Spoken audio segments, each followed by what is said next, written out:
Hi అండి, నమస్తే. నేను మీ Lakshmi. Welcome to Lakshmi kitchen.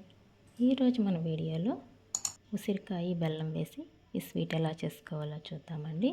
ఇది చాలా టేస్టీగా చాలా బాగుంటుందండి. ఈ నవంబర్ డిసెంబర్ ఈ చలికాలం అంతా కూడా మనకు ఉసిరికాయలు ఎక్కువగా దొరుకుతాయండి. చెట్లు ఉండేవాళ్ళు కూడా ఏం చేయాలా అని అనుకుంటూ ఉంటారు కదా. ఇలా కనుక చేసి పెట్టుకున్నారంటే ఒక సంవత్సరం పాటు నిలవ ఉంటుందండి. చాలా టేస్టీగా చాలా బాగుంటుంది. నేను చెప్పే కొలతలతో మీరు ఒకసారి ట్రై చేయండి, చాలా బాగుంటుంది. ఈ ఆమ్లా స్వీట్ ఎలా చేసుకోవాలో చూద్దామండి. మనకు ఆరోగ్యానికి కూడా చాలా హెల్తీ. రోజుకి 1-2 కానీ తింటూ ఉన్నారంటే చాలా మంచిదండి. నెక్స్ట్ ప్రాసెస్లోకి వెళ్దామా. ముందుగా నేను 1/2 కిలో ఉసిరికాయలు తీసుకున్నానండి. ఇవన్నీ కూడా శుభ్రంగా కడిగి ఒక ప్లేట్లోకి తీసి పెట్టేసుకున్నాను. నెక్స్ట్ స్టవ్ ఆన్ చేసుకొని ఒక పెద్ద గిన్నె పెట్టుకుందామండి. అందులోకి కొద్దిగా వాటర్ వేసుకొని పెట్టుకుందాం. ఇప్పుడు ఒక జాలి గిన్నె తీసుకొని దానిపైనే పెట్టుకొని ఇలా ఉసిరికాయలన్నీ కూడా ఆవిరి పెట్టుకుందామండి. ఇలా పెట్టుకోవడం వల్ల మనకు నీరు ఉసిరికాయల్లోకి రాకుండా బాగుంటుందండి. మీరు ఇడ్లీ పాత్రలో అయినా పెట్టుకోవచ్చు. ఇలా ఒక 10 నిమిషాలు ఆవిరి పెట్టుకుందామండి. ఇప్పుడు 10 నిమిషాల తర్వాత ఓపెన్ చేసి చూస్తున్నానండి. మనకు ఉసిరికాయ ఉడికిందో లేదో చెక్ చేసుకోవడం కోసం ఒక ఫోర్క్ తీసుకొని గుచ్చి చూద్దామండి. ఉసిరికాయ అయితే బాగా ఉడికిపోయిందండి. ఇప్పుడు ఇవన్నీ కూడా ఒక ప్లేట్లోకి తీసి పెట్టేసుకుందాం.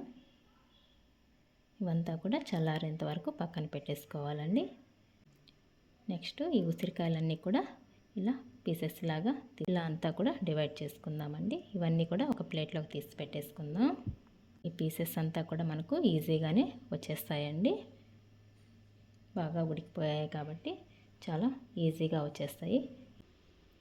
ఉసిరికాయలు మనం 1/2 కిలో తీసుకున్నాం కదా, బెల్లం కూడా 1/2 కిలో తీసుకోండి. నేను ఇక్కడ గ్లాస్తో కొలిచి తీసుకుంటున్నానండి. ఇలా కొలుచుకున్న వాటిని మనం ఒక కడాయిలోకి వేసేసుకుందాం. నాకు 2 గ్లాసెస్ అయితే ఉన్నాయండి ఉసిరికాయలు. ఇప్పుడు బెల్లం కూడా మనం అదే గ్లాస్తో 2 గ్లాస్ తీసుకోవాలి కదా. నెక్స్ట్ ఇప్పుడు స్టవ్ ఆన్ చేసుకొని ఈ కడాయి పెట్టుకుందామండి. మంటని మీడియం టు లో ఫ్లేమ్లో పెట్టుకొని క్లోజ్ చేసుకొని ఒక 2 మినిట్స్ ఉడకనిద్దామండి. ఇలా మధ్యలో ఓపెన్ చేసుకుంటూ కలుపుతూ ఉండాలండి. మనకు బెల్లం కరగడం స్టార్ట్ అయింది కదా. ఇదంతా కూడా బెల్లం కరిగి ఈ స్వీట్ అంతా రెడీ అవ్వడానికి మనకు ఒక 15 మినిట్స్ దాకా పడుతుందండి. ఇలా మధ్యలో కలుపుతూ క్లోజ్ చేసుకుంటూ ఉండాలి. మనకు ఉసిరికాయలు కూడా ఎక్కువ దొరుకుతూ ఉంటాయి కదండి ఈ కాలంలో. అందువల్ల ఇలా కనుక చేసి పెట్టుకొని ఒక గ్లాస్ బాటిల్లో కానీ తీసుకొని స్టోర్ చేసి పెట్టుకుంటే మనకు 1 ఇయర్ వరకు ఫ్రెష్గా చాలా బాగుంటుందండి. రోజు కొద్దిగా తింటూ ఉన్నారంటే ఆరోగ్యానికి కూడా చాలా మంచిది. బెల్లం అంతా కూడా బాగా కరిగి పాకం వచ్చేస్తుంది. మనకు లైట్ తీగ పాకం కాకుండా కొంచెం ముదురు పాకం వచ్చే వరకు ఇలా కలుపుతూ ఉడికించుకోవాలండి. చూడండి, ఇలా అయితే రావాలండి. మీకు వీడియోలో చూపిస్తున్న విధంగా ఇలా ముదురు పాకం అయితే రావాలి. ఇలా వచ్చేంత వరకు మనం కలుపుతూ ఇలా ఉడికించుకోవాలండి. నెక్స్ట్ ఇందులోకి సగం నిమ్మ తప్ప గింజలు లేకుండా జ్యూస్ మాత్రమే వేసుకుంటున్నానండి. ఈ జ్యూస్ వేసి ఇదంతా కూడా ఇలా కలిపి స్టవ్ ఆఫ్ చేసేసుకుందాం. ఇలా లెమన్ జ్యూస్ వేయడం వల్ల మనకు పాకం గట్టిపడకుండా ఇలాగే జ్యూసీగా ఉంటుందండి. ఇప్పుడు స్టవ్ ఆఫ్ చేసుకొని ఇదంతా కూడా చల్లారిన తర్వాత ఒక గ్లాస్ బాటిల్లోకి తీసుకున్నారంటే ఎంతో టేస్టీ అయిన ఆమ్లా స్వీట్ అయితే రెడీ అయిపోయిందండి.